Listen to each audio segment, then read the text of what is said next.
There are 1,000 stories in the Envisioners' future. This is just one of them.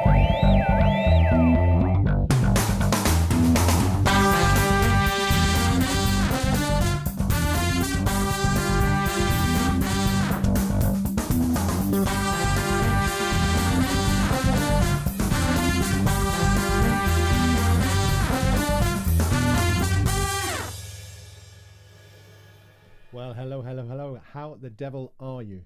It's been another week. Can you believe it? We're just sort of ticking them off now. We might as well be scratching them in the wall like they do in the Shawshank Redemption. Anyway, I digress.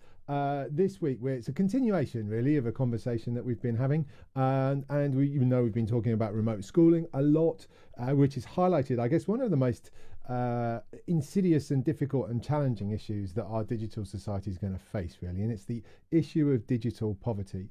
So we've got a really interesting conversation for you this evening on digital poverty. Before we go there, however, what I thought I would do, there's a couple of projects that I would just like to bring your attention to. The first is this fabulous remote schooling SOS live stream that we launched last week with Parent Zone. So again, in a world where everybody's happy to send you more information about how to solve your problems, we actually just want to help solve your problems. So we want to answer your question. I thought you might be interested. This is the trailer for this week's show. It's coming out tomorrow night. Hi, Dave Coplin here, bringing you news of this week's remote schooling SOS live stream, coming to you live on the Parent Zone YouTube channel, Thursday night, 6 o'clock. This week, we're going to be joined by a couple of education specialists. We're going to be delving into the difference between online and offline school, and more specifically, why am I printing out so much at home? We're also going to be looking at really challenging, difficult, broad topic when it comes to technology top tips, which is the best device for remote schooling. It's going to be a great discussion. We're also here to answer any of your questions on any of the issues that you face with remote schooling. Thursday night, 6 o'clock, Parent Zone YouTube channel. We'd love to see you there.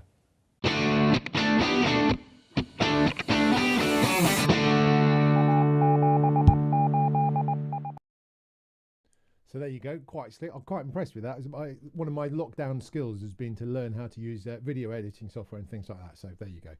So look, that's tomorrow night. The thing I would love, because you guys will get this anyway, is tell your friends, because you will all have friends who are out there maybe struggling with one element of remote schooling. And it might be the technology, that's why I'm going to be there. It might be the education side, we've got education specialists. It might also be the parenting side. I just don't think there's enough gin in the world to help us get through the next few weeks. But anyway, any of those things, we want to help. Tell your friends about that. So that's Parent Zone, it's Remote Schooling SOS, hashtag is Remote Schooling SOS. As part of that, I'm also producing a weekly set of Dave's technology top tips for remote schooling. So we did one earlier this week on connectivity, and if I just shove that on in the background, you'll see double me. That's never a good thing. So really, these are handy top tips about things that, you know, again, not you, because you're probably technical if you're listening to this anyway, but the people who are out there struggling with getting things like your Wi-Fi to work, or this week I'm talking about which devices are the best devices for you to use. So I'd love it if you could spread the word on those and share that kind of love. But anyway, that's really exciting and interesting. Let's get to the nub of today's debate. Today's debate is really about digital poverty, and what is the point of all of this? What is the point of all of technology if we end up existing in a society where actually people's future success is governed by the technology that they have access to? And I just noticed my mic level is really low, so I'm going to bring that up. And so this is, you know, why would we suffer? Why should we suffer in a world where some people have access to the technology and therefore can be educated at home throughout the lockdown? Other people, and we've seen those horrible images on the news of those poor families who are struggling. You know, they've got one phone between three kids and sharing a device. Tonight's guest is someone who has spent some time thinking about that, is an ex-teacher, and is really thinking about what we can do about that. So let me introduce you to Mr. Leigh Adams. Leigh, how the devil are you? Evening, Dave. Really good, and very much liking a reference to there's not enough gin in this world. As somebody who is at home holding down a full-time job with 3 kids homeschooling, yeah, there isn't enough gin in this world. So I agree with you on that.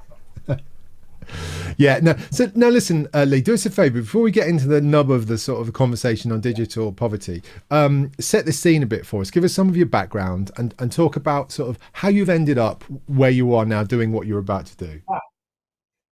So my background has been 22 years mainstream education. Started off as a business studies and economics teacher, and actually did my first degree in media production at the wonderful Bournemouth University. So if anybody there is tuning in, hello to Bournemouth University on the south coast. And yeah, kind of, I guess I was one of those classic people who left university not really knowing what it is that I wanted to do, and ended up working for a company called PGL, who I'm sure lots of people are aware of, working with kids, realised I enjoyed it, and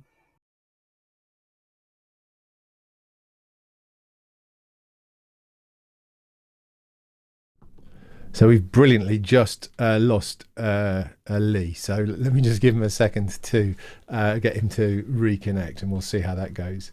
So Leigh contacted me because he's been doing a load of work about one of the key challenges with digital poverty, which is simply access to devices. And it's funny, I mentioned earlier I was doing some content for the Parent Zone live stream, which is kind of like, what's the best device for remote schooling? Massively contentious because, and actually it was Steve Lamb, if you remember, about 3 weeks ago on this show, had the best line, is the best device for remote schooling is the one that you already have.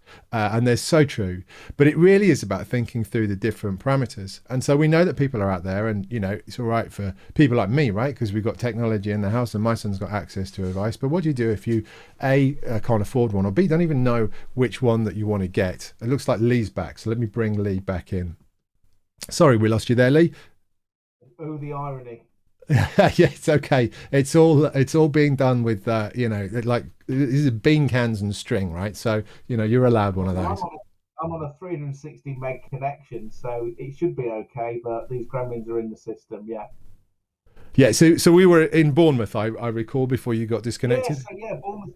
Yeah, did my first degree in Bournemouth media production, and again, classic kind of case of leaving university not really sure what the direction is. Decided that I needed to go and travel a bit. Went to work for PGL in northern France, who are the kids' kind of outdoor company, and realised that I really enjoyed helping young people and working with them. I came back and did a degree at Sheffield, postgrad teaching degree at Sheffield, and yeah, spent the first kind of 5 or 6 years teaching business studies and education. Then media and film became a thing in schools, which was fantastic. So I started teaching that and launched a department in a couple of schools, and got involved in.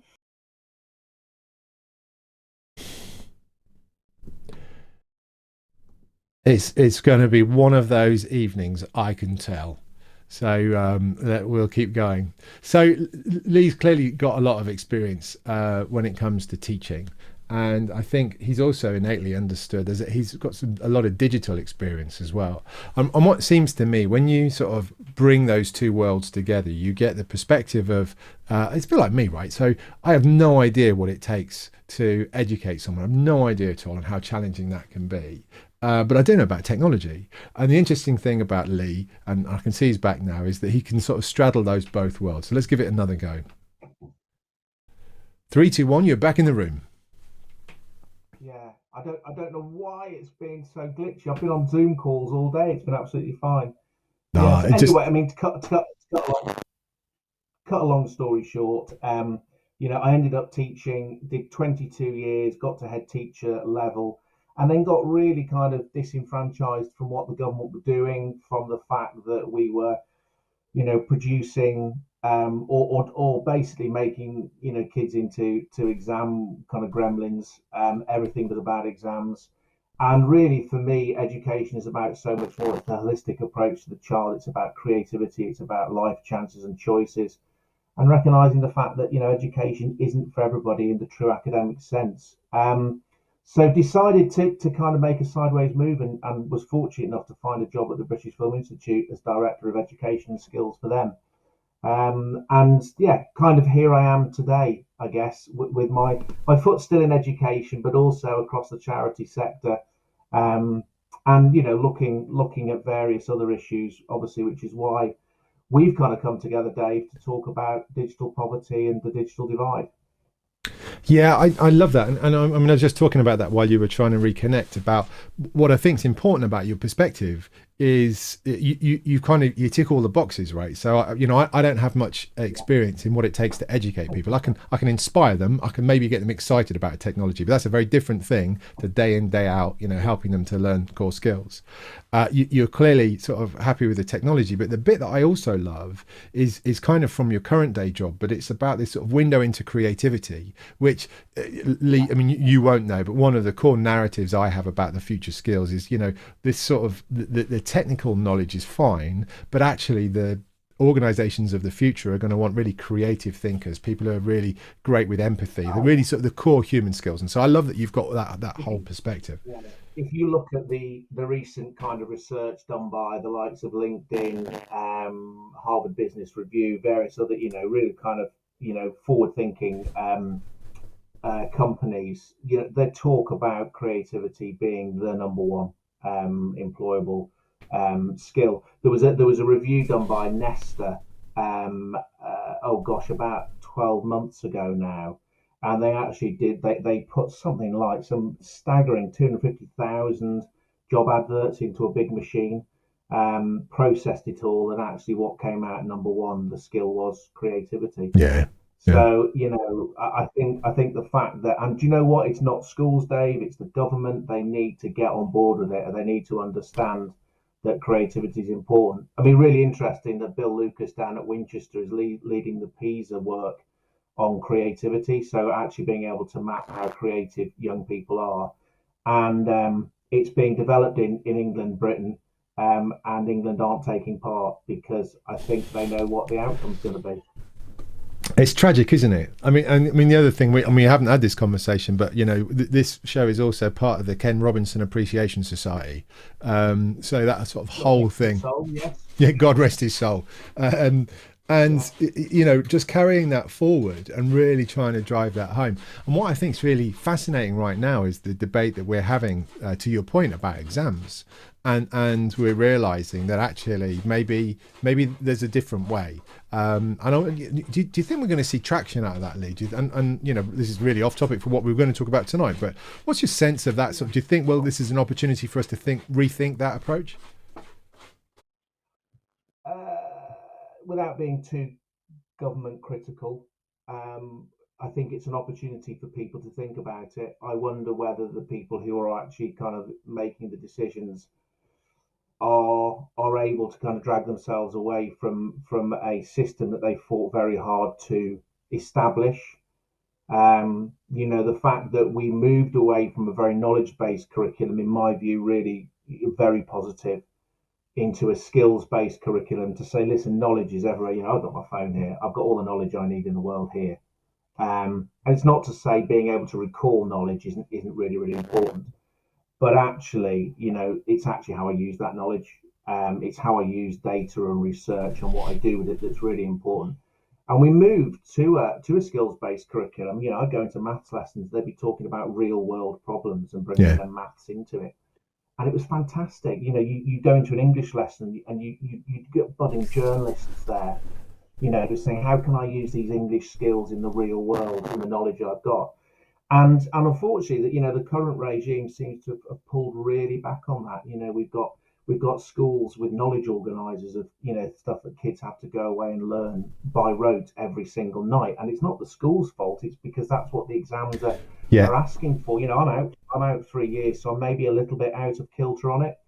But to your question, I think about the exams, I've always said actually that to judge a young person's 5-year journey at secondary school on a sweaty afternoon in the sports hall, taking an hour and a half exam paper just doesn't seem right. And actually, we all went to school with those kids who were a pain in the neck but could ace exams. Yeah. And then those kids, worked hard, tirelessly hard, but couldn't do the exams. And what's that teaching them? Where else in life are you examined? On the spot? You're not. No, I get it, and it's funny, and I think you make a really important point about it. It's not the schools or the teachers; it's the system. There's a little bit of me that dies every time I hear, one of my son's teachers say, right, so in order to get the right marks on the exam, you need to look out for these, and I just think, well, Yeah, I get that, but can't you teach them to, love the topic or understand how they're going to apply it or whatever? But it's not, it's teaching to the exam. And again, there's regular contributors to the show. A guy called Ian Phillips is very sort of passionate on this topic. But it is, maybe there's this huge opportunity for us to pivot some of that and move away. But look, I didn't drag you all the way over here to talk about. No, it's fine. I'm passionate about the I'm equally as passionate about education as I am about kind of technology and digital poverty. So, hey, I'm pleased to talk about it. That's great. That's great. Well, but maybe then there's another conversation at some other point that we really get into the number. If they do cancel the exams, maybe that would be a great point for us to chat about that. But let's jump into digital poverty. And I'd really love to know, you've launched an initiative called Donate a Laptop, which kind of does what it says on the tin. But I think there's more to it than that, isn't there, Leigh? So talk us through that.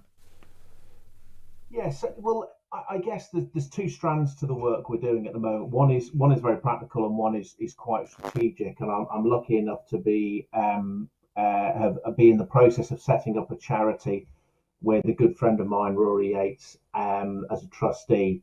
And also, we're really lucky to have got Andy Gomersall, ex-England rugby union player and World Cup winner, as a trustee as well, who actually has his own kind of interest in looking at part of his business is about recycling devices, and they're doing some really clever stuff about how they recycle devices in a non-destructive way to the environment. So I'm looking at it really practically. Hey, I just know that 10 years ago as a teacher, I was paying for kids to get laptops and tablets and dongles.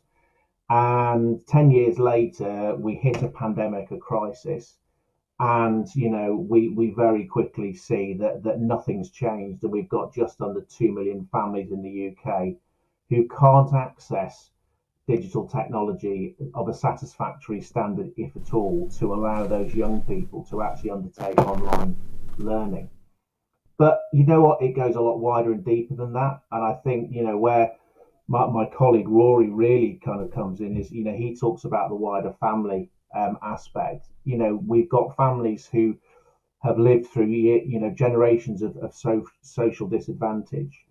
And actually, our whole world lives on the internet. And without it, what are they not able to do? They can't go in and negotiate good utility deals. They can't go in and get free online learning. They can't open an online bank account. And I think where I'm getting quite angry actually at the moment with tech companies who make a lot of money out of schools. And again, schools are being given these amazing platforms to use, and nothing against the schools. But a lot of companies making a lot of money, and my view is they should be paying back to ensure that every single child in the UK, can access online learning. Every single family needs to be connected because it's almost as important as blood and water. Yeah. Yeah, I mean, I couldn't agree more, actually, Leigh. And actually, I join you in the sort of growing sense of anger. And not in defense of the tech companies, but what I would love to see the tech companies do more of is actually helping. And I mean that in a nice way. What I see happening, Leigh, is lots of information being sent. So here's the 15 ways to make the learning platform work for you. Well, sod the 15 ways. I can't even get the printer to work to print out the 15 sheets of maths that I'm supposed to do. Do you know what I mean? So if you really want to help me, get my bloody printer to work. And I think that's the bit I would love to see the tech companies lean into, because and you know what, the tech companies have seen this for years, and I've been part of this. Is it's one thing flogging you the stuff, it's another thing getting you to use it well. And I think we always fail in the tech industry to cross that sort of last mile. So we'll walk away the minute you've got the software and all that. I'm out the door. Where in reality, I want to get underneath that. And I know I've done a massive disservice to lots of people who are trying hard to get, what would they call it? Benefits realization would be the posh name for it, but actually make the bloody thing work. But these are the real issues. And I think for me, the pandemic is the thing that's really highlighted just the depth and breadth of these challenges. Yeah, and I mean, and I would underline what you've said there. Do you know what? There's a lot of tech companies doing a lot of good, and they're doing huge amounts of support. And we're hearing, thousands of laptops and stuff being donated by companies, which is great. It's just such a shame that it's taken a pandemic Yeah. to actually think about starting to address this when society has shifted. I'm hearing that society or business practice has shifted on 5 years in 12 months because of the pandemic and the way we work. And it's quite interesting because I'm doing a little bit of work at the moment about looking at qualifications and the new government digital qualification. I think it's EDESQ. It's called. It's for entry level, so it's level one, entry level. Getting every adult up to a level. It's delivered online. Yeah. So Yeah. 1.8 million families can't get there. Interestingly, one of the things I was hearing yesterday on it was that actually the assessment's has to be done in person. So compute that, you've Yeah. got something delivered online, and we're in a situation where you've got to go and do that assessment in person somewhere. And I think the big issue you've got, of course, is you can put all these things in place, but by trying to accredit courses, which is what the government are doing, because then they get funded for them. So that there's a definite link there. Is you're trying to talk to those people who probably didn't like school. Yeah. They bought out of education, and that's fine. It's not for everyone. My dad he left school at 14, became a butcher. Ended up retiring at 55, having done really well for himself. So I kind of know firsthand it's not for everybody. But if you want to truly engage society, you don't say to it, look, come back to school. Let's do more exams. Let's do more qualifications, and we'll give you a nice certificate. Because they're simply not interested. You've got to go to the source. You've got to make it easy and accessible. And again, there's this kind of obsession with being able to grade things or give certificates or say you've passed or you haven't. And how does that make people feel who might sit down having never touched a computer in their life? They do this online course and they don't pass. What does that say? Yeah. They then forget and switch off about everything they have learned. No, absolutely. Absolutely. I think the other thing that's really important for us to recognize, though, is the shift in sort of the public's perspective about their relationship with technology. There's a lot of people who traditionally would have loved to wear their ignorance of technology like a badge of honor, and either it's sort of naively like, oh no, that's not for me, that's for the kids, or it's like, nah, bloody technology, I remember paper, no, that's what I and those people are actually realizing that there is goodness in all of that stuff, and not as a replacement for everything, but actually to access many things and make their lives better. And that for me is the opportunity for tech companies and for the government to really start to seal the deal on that and start to show them that these are the things that we can do and how to get them across. But I mean, and it's a point you made like really early on, Leigh, which was about and you were talking about education at the time, but it's about the practicality of it. Don't, show me how to pass a bloody digital certification, whatever. Show me how to engage with the things that I love. Show me how I can improve my prospects of getting a better job. Show me how I can get a discount on my electricity bill. Do you know what I mean? Those are the practical things that then are the hook to get people, well, now I'm here, what else can I do? Yeah. I mean, it's a typical teaching. It's called scaffolding, isn't it? You start with the foundations. You go towards the abstract, and for me, technology is just a vehicle and it's a tool. Actually, what you do with it is the most important thing.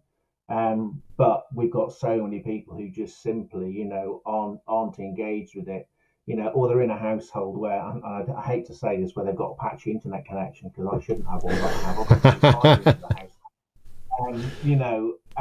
So with everything, if it doesn't work, people are just switch off. If they haven't got access to it, they'll just switch off. And you're right, and I think there's quite a lot of that. It's not for me. Well, you're saying that because you haven't got it. And it's easy to say, but actually, I just in America, in New York, they put a cent on everybody's phone bill every month. And that goes in to pay for high-speed internet access across the state of New York. Now, I don't know how many people live in New York, but there's a good few million. It's not inconceivable to think that that's what the government should be doing here to ensure that everybody is connected, and not just because you live in a city you can benefit from 5G connectivity. Everybody should be at that stage. what about those families? I've got three kids, and I had to go and borrow a laptop to ensure each one of them has got a laptop now, so Yeah, they can do home learning. Because they're all doing it in very different, separate ways. There are families who I've been told about who have got a mobile phone on a yeah, patchy, um, mobile connection with three or four kids. yeah. Don't blame the bloody and don't anybody dare blame the family. Well, you shouldn't have had four kids. I Uh, will fight you to the death over that one. But yeah, people will have come back with that. It's to say actually this should just be it should be a common right that's the case. And hey, listen, we can't all have the most up to date flash bang stuff. Fine, but but if schools are going to use technology to teach, so things like show my homework and all those kind of applications and programs, which Microsoft Teams, which one of my kids is on, Zoom, which the other one's on, yeah, and all those kind of different platforms, then don't preclude kids and families from being involved in this.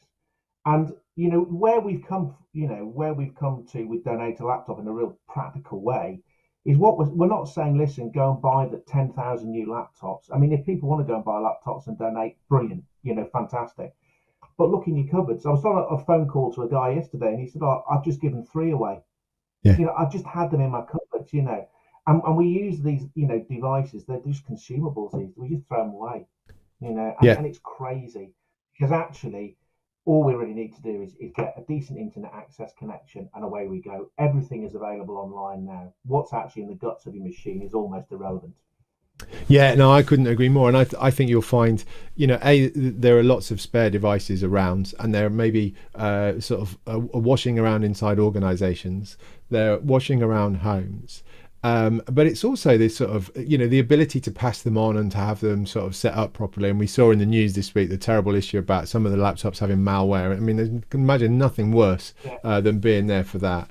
And also actually one of the sort of our sort of friends, regular viewers, Tony, is talking about how much kit is ending up in landfill that actually could be easily repurposed and salvaged. I did a piece earlier when I was talking about devices, and I was thinking about for me, part of the problem with laptops is they just don't last as long as traditional desktop computers, and a desktop computer to me lasts twice the sort of the lifespan of a laptop.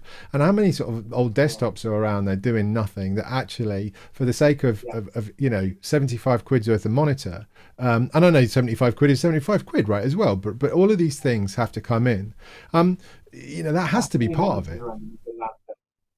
How many monitors are ending up in landfill? Yeah, It's crazy. I mean, where I grew up in the Isle of Man, they now charge you to take computers in, so yeah, they actually put them to the side, and that money goes to recycling them, which is absolutely what should be happening. And that's why Andy Gomersall, who's one of the trustees of the charity, or we're not a charity yet. We've applied for charitable status, so hopefully that will be coming through soon. His business is all about making sure that things don't end up in landfill, and actually they're not just burnt in a great big hot oven, which is what happens to a lot of computers. And what we're trying to say is, well, okay, if we need to strip them down, we can strip them down, repurpose them, or we can actually just tart them up and get them back out straight to where yeah, they need to be. I mean, with what we're doing with Donate a Laptop, we're actually saying, listen, there's no middleman in this, there's no profiteering to be made. What we're saying is, schools, you register what you need, and we've got 320 schools, 14,000 devices needed, and these aren't schools being greedy, so we've got that. And then as a business individual, you just put your postcode in, have a look, and say, oh, there's three schools local to me who need this. I've got this. You contact them directly, wipe your data off. There's instructions on our website how to do that, and then you give it to the school who map the image on, and away they go.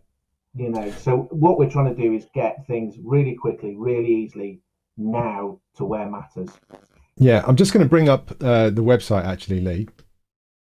And so feel free to sort of talk away. But look, the bit for me, and there's some stuff I recorded today which won't go out till later in the week. But the challenge for me is there are lots of people out there who need a device and there are, there's government schemes and there's probably school schemes and all that sort of stuff, but there's no central place to actually come and say, well, actually, I live in this area. This is my local authority. This is my school. This is what I need. And I love the fact that you're building basically the register here, Leigh. You're building that connectivity, which I think is fundamental to this. The URL is donatealaptop.co.uk. Again, it's great. So if you're a school looking for devices, you should go there. If you're an individual with devices to offer, then you should go there and be connected. Yeah, absolutely. I said, we are, we are aiming for charitable status. We're doing this because it needs to be done. And don't get me wrong, there's loads of people doing some brilliant work who are in a particular location and they have a large business and they're getting 2,000 laptops out of that business into local schools. That, fantastic. And, more power to them. I support them 100%. But what we're trying to do is just, we've got an ethical side to this to say, well, actually, we need to start recycling all these devices as well. And, what we're trying to do, as you said, is provide that central registry. And actually, what we'll be able to do with that central registry is look at the data and use it as an advocacy piece to government or whoever else to say, do you know that actually, when we break the data down for ourselves, that actually there's more of an issue in the southwest or wherever it is, and there's a real issue down. Did you know that? So we're going to be able to start mapping things through as well, which will be fantastic, and that will form part of the basis of our digital poverty campaign, which is what's coming next with the trust. So we're actually registered as Digital Poverty UK, the charity, of which Donate a Laptop is a practical arm of that. Yeah, I was intrigued by that, and I don't know how much you can say at this point, Leigh, because I know it's early on, but it seems to me that there's this sort of a triumvirate of digital poverty. There might be more, but in my mind, there's devices, there's connectivity, and there's skills. And I think we've got to address each one of those pillars in order to be successful. So it's interesting that you see this as one of the stepping stones on that journey. Yeah, so we've got four pillars, bands, whatever you want to call them. We've got devices, we've got connectivity, we've got education, skills, and then we've got the alliance. And the alliance really is saying who's out there, who's doing what in this space, and who can we bring together to make sure this happens. And and then that's where the advocacy piece starts to come, and we can start putting, hopefully, pressure in the right places and some positive campaigning to actually get people to respond. And it's I've got a day job, I have to earn money, so I've been doing all this in my spare time, and it's incredibly difficult to get through the door of places when you're just saying, listen, all we want you to do is give something away you're not using. It's zero cost to you.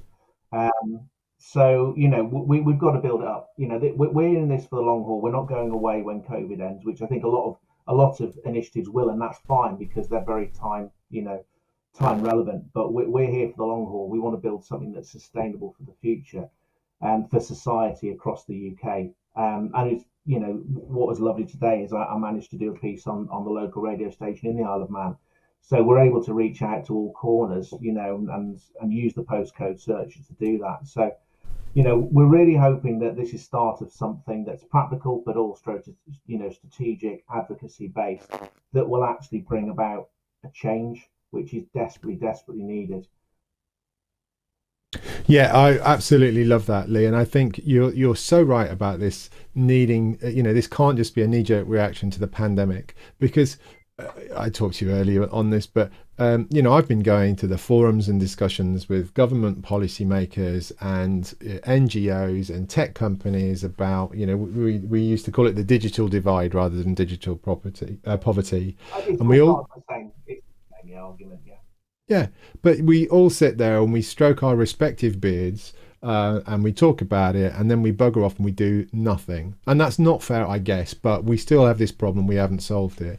For me, this is the catalyst. I can't achieve the future that I'd like to in terms of technology supporting society if we exist in a world where just because my son had access to a computer at home means that he's going to be more successful than someone who doesn't. That doesn't feel like a world I want to be a part of. And so that's why I think this is fundamental, in terms of what you're doing. But it's quite interesting that the Sutton Trust have just released a report. I think it was today actually, and they're talking about the amount or the percentage of kids from middle class and working class homes who are getting 5 hours worth of tuition. It's a 14% difference, between it, which is just crazy. And then if you look at the income levels of households who've got access to technology, it's something like, if it's between 6 and 10k, it's 1%. Yeah. Anything over 40k, it's 49%. So, and this divide is getting even bigger and bigger and bigger. So, we've got to bring it back together. But, kind of charitable, organisations like ourselves and others are working really, really hard. But you kind of know the only way you're going to get over the line is when government kind of sit up and take notice and start fundamentally changing, what they're doing. And, I'm going to shout out more power to the teachers at the moment and what they're doing, the incredible stress that they're under.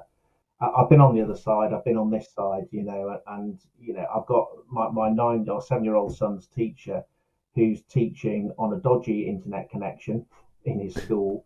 He's got half a dozen kids he's teaching in person behind him. And then he's got, 20 odd kids with different kind of connections and knowledge and understanding of how to behave on camera and with digital technology.